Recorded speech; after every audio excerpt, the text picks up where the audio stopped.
Kembali bersama gua Rezo Herman. Hari ini kita mau bikin beef bourguignon ya.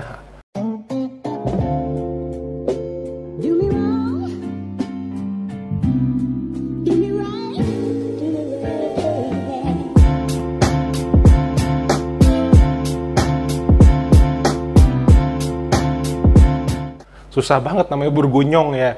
Tulisannya bourguignon gitu ya, tapi itu bahasa Perancis jadi bacanya bourguignon. Nah, atau bahasa Inggrisnya itu beef burgundy. Apa sih beef burgundy, beef bourguignon itu basically adalah sejenis beef stew ya. Beef stew itu ya semurnya orang bule gitu ya, kurang lebih seperti itu. Nah, tapi yang kita bikin di sini bahan-bahannya tidak sulit ditemukan ya. Pakai bahan-bahan yang umum yang ada dijual di supermarket pun bisa bikin ya. Yuk kita langsung lihat aja bahan-bahan yang kita pakai apa aja ya. Nah, untuk bikin beef stew ini, beef bourguignon ini nih, kita perlu daging sapi ya, namanya aja beef kan. Nah, kita pakai daging sapi. Di sini daging yang gua pakai adalah bagian sengkel ya. Bagian sengkel di sini ada kurang lebih setengah kilo lebih ya, setengah kilo 5-6 on ya. Sengkel. Kenapa gua pakai sengkel? Karena gua suka tekstur yang sedikit berurat dan berlemak ya, tapi tidak terlalu berlemak gitu ya. Di sini kita ada dagingnya, lalu nanti dagingnya itu akan kita rebus ya bersama bermacam-macam bumbu ya. Nah, di sini ada bawang bombay, bawang putih ya. Bawang bombay, bawang putih. Basically ini kita akan bikin yang namanya orang bule bilang mirpoa ya. Basically kita akan bikin semacam mirpoa. Apa tuh mirpoa? Yaitu bawang bombay, wortel dan seledri ya.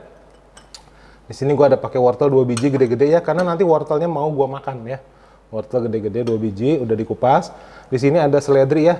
Bang, seledrinya gede banget. Di sini yang gua pakai seledri impor ya.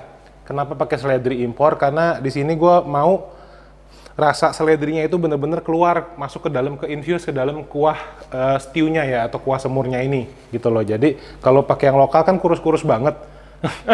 Itu wanginya tuh kalau digodok kurang dapat gitu ya. Kalau yang batangan begini nih bener-bener dia kuahnya terinfuse gitu ya. Jadi gue lebih suka untuk resep ini pakai yang impor aja, seledri impor. Nah, lalu di sini ada dua bubuk kering ya. Di sini parsley bubuk ya, parsley bubuk kering. Kalau mau pakai yang seger, daun peterseli yang seger silahkan. Cuman di sini gue ada yang adanya yang kering, jadi gue pakai yang kering. Sama di sini daun thyme ya, daun thyme tuh ya. Nah, ini sangat esensial banget dalam bikin ini ya. Daun thyme. Sebenarnya ada satu bahan lagi bumbu yang harusnya gue pakai, tapi gue tidak pakai karena kemarin gue cari tidak ketemu, yaitu daun bay leaf ya. Daun bay leaf itu apa? Daun bay leaf itu mirip daun basil. Bukan basil. Mirip daun salam ya. Jadi daun bay leaf itu mirip daun salam bentuknya, tapi lebih kecil. Nah, daun bay leaf itu kalau orang bilang itu daun salamnya orang bule, atau daun salamnya orang Eropa gitu ya, karena dia bentuknya lebih kecil dari daun salam, wangi-wanginya hampir mirip gitu ya. Nah, itu biasa digunakan untuk masak-masak makanan Eropa, makanan Amerika gitu ya. Nah, harusnya pakai daun bay leaf, tapi tidak ketemu, jadi gua skip aja ya. Kalau lo ada di rumah punya daun bay leaf, silahkan pakai. Nah, lalu selain itu di sini ada mushroom ya. Di sini gua pakai mushroom champignon ya, champignonnya tapi yang kalengan. Kalau mau yang fresh juga boleh, tidak masalah, tapi gue pakai yang kalengan di sini. Lalu di sini ada tomato paste ya, tomato paste. Nah, di sini ada sesuatu yang unik nih ya. Di sini ada jus delima atau bahasa Inggrisnya adalah pomegranate ya. Buat apaan nih? Nah, ini adalah wine substitute ya. Jadi beef bourguignon itu kan makanan Perancis ya. Atau bourguignon itu Burgundi. Jadi biasanya resep aslinya itu harus menggunakan wine dari Burgundi. Nah, tapi berhubung kita tinggal di Indonesia, supaya semua orang bisa makan, kita akan skip wine-nya, kita ganti wine-nya itu dengan jus pomegranate ya, atau jus delima ya. Karena ini tidak mengandung alkohol ya. Jadi kita ganti dengan jus ini.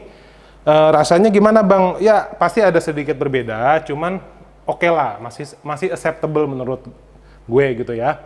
Karena jus delima ini dia rasa asamnya dapat, rasa manisnya juga dapat gitu ya. Jadi it's a good substitute untuk anggur merah atau red wine ya. Kalau nggak ketemu juga nggak punya ini jus delima, bisa juga pakai jus cranberry ya.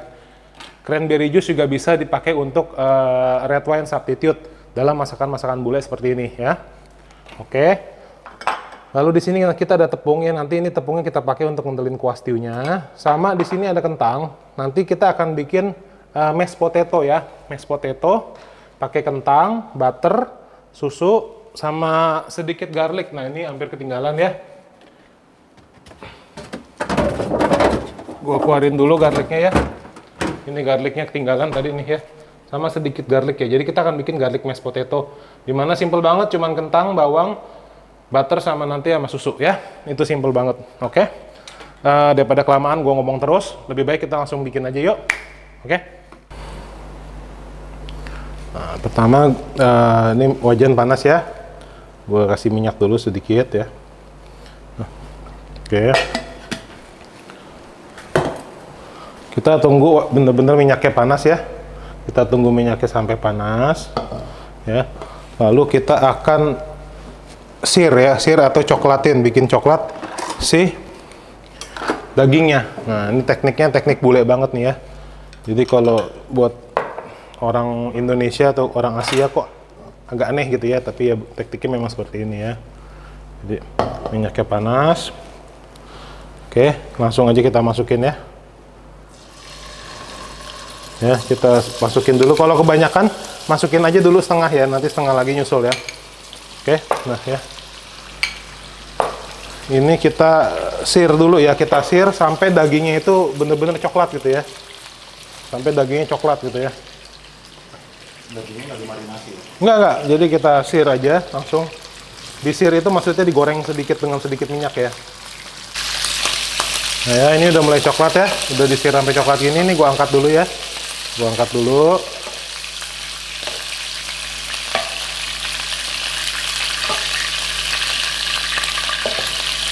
Oke.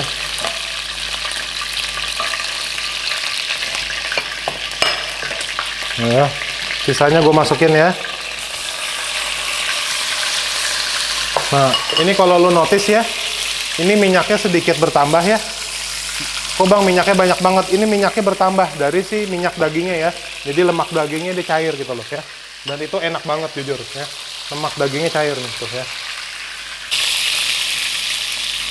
Oke, ini udah coklat lagi ya. Buat dagingnya gua ambil ya. Nanti minyaknya boleh? Nah, minyaknya jangan kita pakai lagi nih ya. Minyaknya akan kita pakai lagi untuk ini apa namanya, untuk numis bawang-bawangnya ya. Jadi dia kan ini minyaknya ini nambah ya.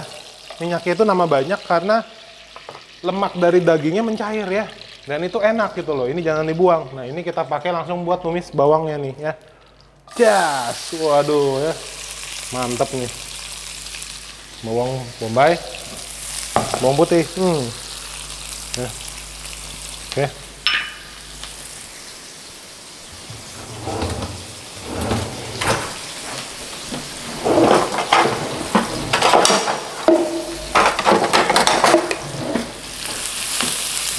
Ya. Bawang-bawang masuk. Kita tumis ya. Nah, kita masukin rempah-rempahnya nih ya. Daun timeh sedikit, daun timeh ya. Jangan kebanyakan ya. Kalau kebanyakan nanti marah overpowering ya. Daun parsley kering ya, daun parsley kering. Jangan kebanyakan juga ya, nanti malah overpowering. Tumis sedikit sebentar ya. Wanginya ya. Nanti detail miligramnya di itu ya? Ya, detailnya betul. Bang, berapa gram, berapa sendok, berapa mili. Nah, lihat di kolom deskripsi ya.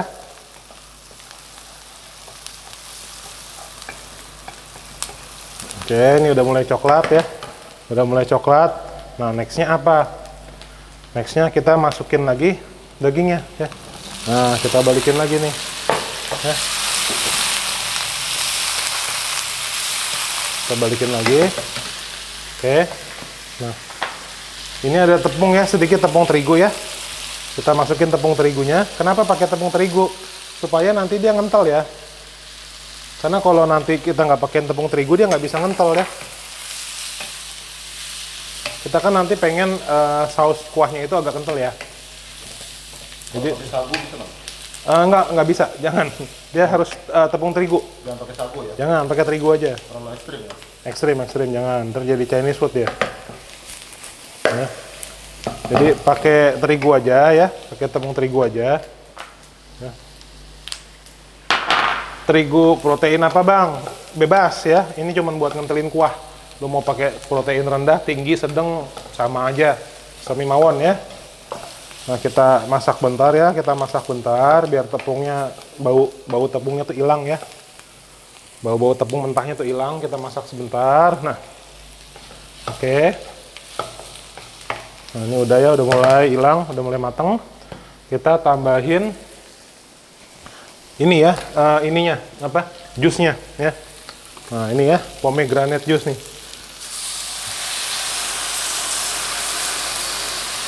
Jadi ini gantinya sih wine ya. Ini gantinya si wine nih ya. Ya haruman ya.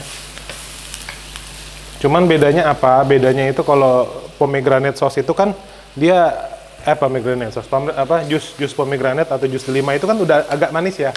Jadi kita harus sedikit hati-hati ya, nanti kalau udah cukup manis kita jangan tambahin gula lagi gitu ya. Nah, udah. Tadi kan kita udah masukin jusnya ya. Sekarang kita tambahin air dulu yuk. Tambahin air dulu.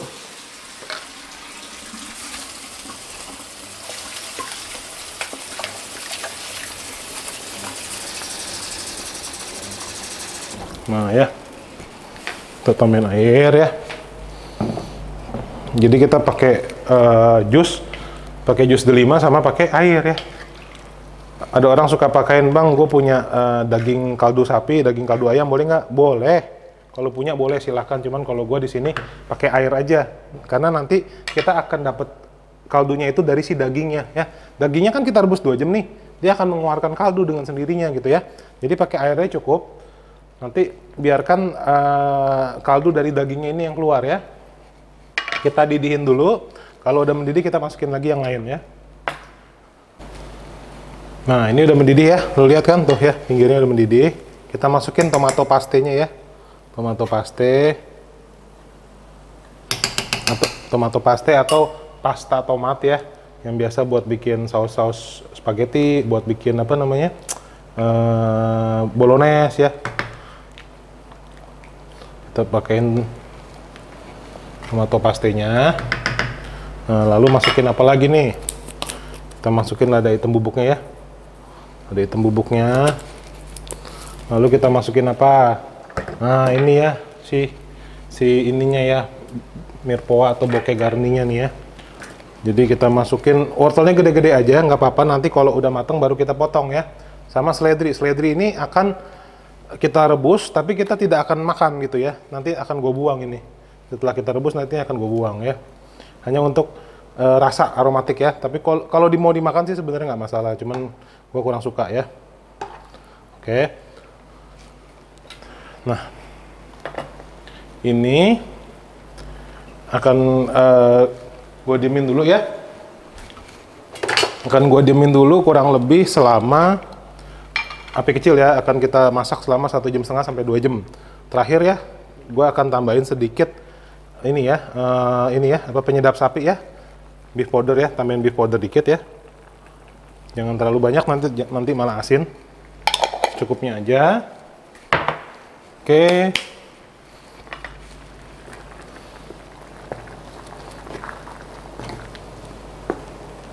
Ini nggak perlu di seasoning lagi ya? Nanti terakhir, jadi begitu dia matang baru kita seasoning lagi. Oke. Nah ini kita tinggal aja kurang lebih 1 jam, 1,5 jam ya. Nah sementara ini nanti kita rebus, kita siapin mashed potato-nya. Nah ini sudah mendidih ya, udah mendidih. Nah, langsung aja. Oh lupa, taruh garam dulu ya, kasih garam dulu. Ya. Mau bikin apa dulu? Mashed potato. Apa sih mashed potato? Kentang tumbuk ya, makanan pokoknya orang Eropa ya, orang Barat. Kalau kita makan nasi kan, kita orang Indonesia makan nasi. Nah kalau mereka makan kentang. Kentangnya bisa diapain? Bisa digoreng, dipanggang. Salah satunya ditumbuk ya, di mash. Kalau di sini jarang sih. Jarang. Takut dikentangin. Wish, dikentangin. Nah ya.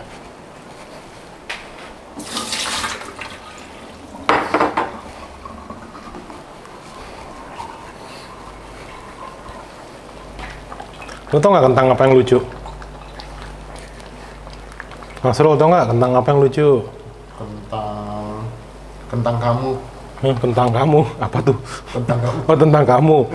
Salah jauh banget itu. Kentang yang lucu itu kentang tingtung, tingtang tingtung. Oh. Jayusnya bapak-bapak parah ya. Parah. Nah, ini kita rebus dulu ya 15 sampai 20 menit sampai kentangnya empuk gitu ya. Nanti kita tumbuk. Yang Oke. kecil. Ini api sedang aja ya, api sedang. Kita rebus 15-20 menit. Nah, ini udah sekitar hampir 20 menit ya tadi ya, 15-20 menit tuh. Ya udah empuk ya. Kita coba udah empuk, oke. Langsung aja kita saring ya. Kita saring ya. Oke.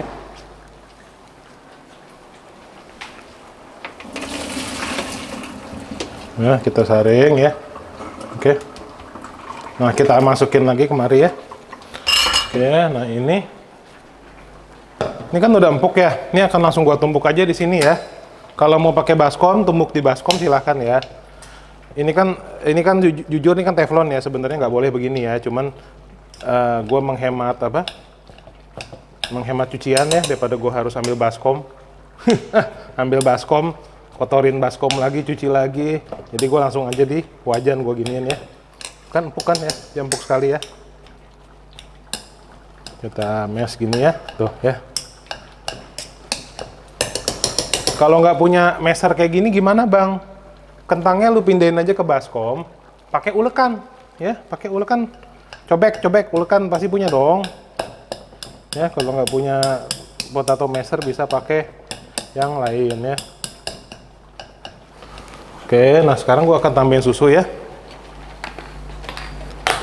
Langsung aja gua tambahin susu. Nah ya, gue nyalain lagi apinya. Tapi apinya api sedang aja ya, api sedang atau api kecil aja, jangan banyak-banyak ya. Kita tambahin sedikit susu ya, nggak usah banyak-banyak. Sedikit aja ya. Sama sedikit butter ya. Butter, remember that everything tastes better with butter ya. Wow, oke, kita tambahin ya. Ya, kita aduk begini ya. Ya, api kecil aja ya.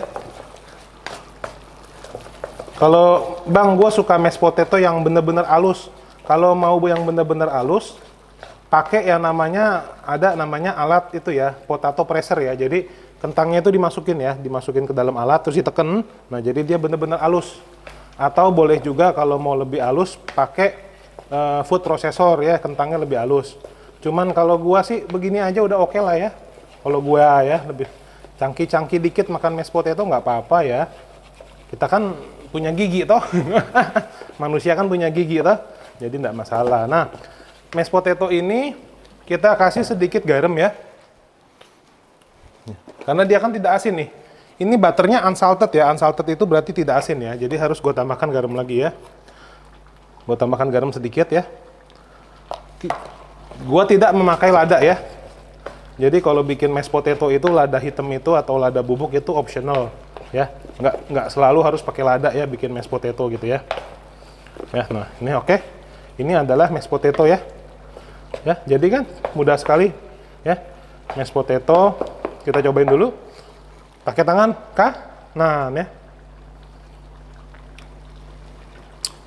Lagi. Nah, oke, enak. Cukup ya. Nah, ini kan udah hampir sejam ya. Udah setengah jalan ya, udah 45 menitan ya, ini udah setengah jalan. Nah, tapi ini belum matang nih ya, dagingnya masih belum terlalu empuk. Nanti akan gua tambahin air lagi ya.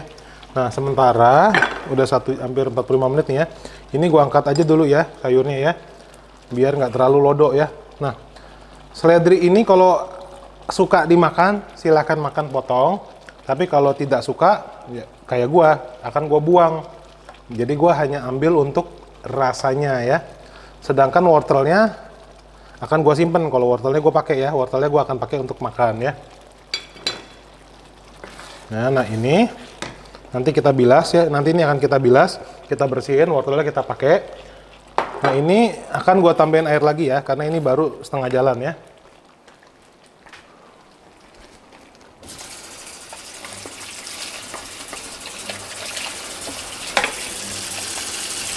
Oke, ya. Kita tambahin air. Kita godok lagi ya. Kita godok lagi. Gua ngegedein dulu apinya biar cepat mendidih. Begitu mendidih nanti akan gua kecilin lagi ya. Gua kecilin lagi, kita kasih kurang lebih another 45 minutes ya, 45 menit lagi ya. Supaya dagingnya benar-benar empuk. Dan bukan empuk aja, semakin dia lama digodok, kaldu dari dagingnya ini semakin keluar kan? Kaldu dagingnya semakin keluar, rasa beef bourguignonnya itu lebih ya, lebih maknyus ya. Nah, ini sayurnya kita angkat, sekarang gantian kita masukin jamur kalingnya ya. Jamur kalingnya kita masukin ya. Karena ini jamurnya agak kecil, gue nggak potong ya. Tapi kalau jamurnya agak besar, boleh dibelah dua ya. Nah, ini kan udah dibilas ya wortelnya. Yang ini gue belah dua ya. Gue belah dua, yang bagian atas gue potong bulat ya. Ya. Yang sini kan gede banget nih, yang ini gede banget, gue potong dulu ya. Gue potong dulu, baru gue belah, baru gue potong lagi ya. Agak besar nggak apa-apa ya, jangan terlalu kecil ya. Karena ini bukannya bikin sop ya, ini kita bikin apa namanya, beef stew ya. Beef stew atau beef burgundi ya. Bawahnya gede banget, kita belah lagi. Oke.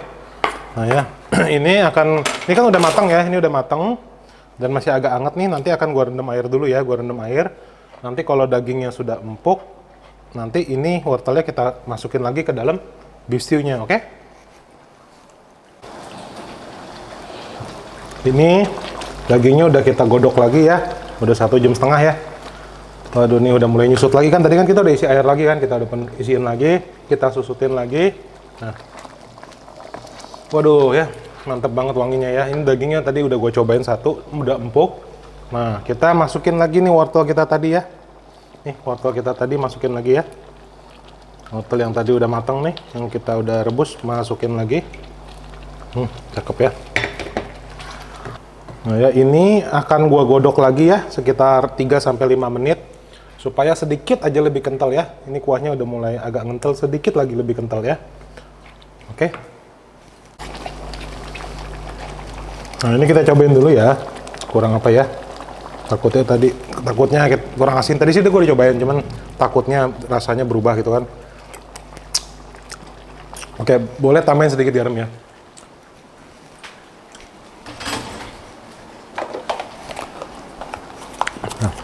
Dikit aja garamnya ya, gue nggak tambahin banyak ya, karena tadi kita sudah pakai penyedap sapi ya, kita udah pakai beef powder. Penyedap sapi itu biasanya relatif rasanya sudah asin ya. Kita aduk dulu ya. Oke. Oke, kita cobain lagi sekali lagi ya. Cobain dulu sekali lagi, kita digaramin.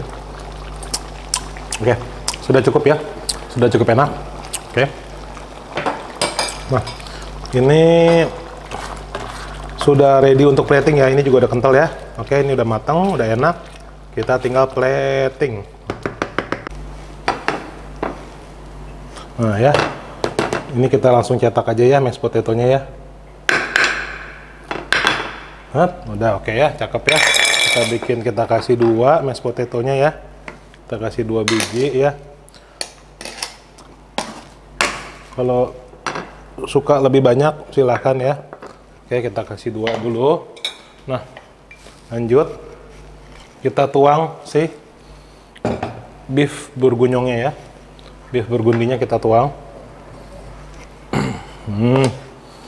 Mantep banget nih ya. Waduh ya, kita tuang di sini. Waduh ya. Cakep banget ya wortelnya, jamurnya. Ya, wortelnya, jamurnya ya, kuahnya, waduh ya. Padahal belum pantun ya? Belum. Tapi udah cakep aja. Udah cakep dia. Cakep. Cakep. Waduh, ini ada kotor dikit. Tidak masalah. Nanti kita umpetin pakai roti ya. Kita taruh roti di sini. Ya, kita taruh sedikit roti di sini. Makanan bule nggak ada rotinya ya nggak cocok ya. Nah, kita taruh roti di sini ya. Oke. Biar lebih jos lagi, kita siram dikit kuah di sini ya. Jos ya. Oke. Beef Burgundy, beef bergunyong ala Bang Ray. Tidak pakai wine, tidak pakai alkohol, rasanya enak. Halal ya? Halal, insya Allah. Kearifan lokal. Kearifan lokal. Thank you for watching Bang Ray Cooking Show. Jangan lupa like, komen, serta subscribe terus ke channel gue. Semoga resep yang hari ini gue share bisa bermanfaat buat lo semua. Kalau gue aja bisa masak, lo juga pasti bisa. See you.